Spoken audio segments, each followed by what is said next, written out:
Seorang pejabat senior di Arab Saudi mengatakan Houthi mengklaim serangan terhadap fasilitas penyimpanan minyak Aramco di Jeddah pada Jumat 25 Maret 2022. Asap hitam terlihat mengepul dan membentuk jamur. Peluncuran serangan berlangsung ketika penggemar Formula One tengah bersiap menonton Grand Prix akhir pekan ini. Sejauh ini tidak ada korban dalam serangan itu, kata pejabat itu kepada CNN.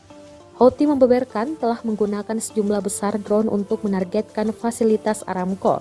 Koalisi pimpinan Saudi yang bertempur di Yaman mengatakan 1 rudal balistik dan 10 drone bermuatan bom yang diluncurkan oleh kelompok yang didukung Iran dari perbatasan selatan dicegat.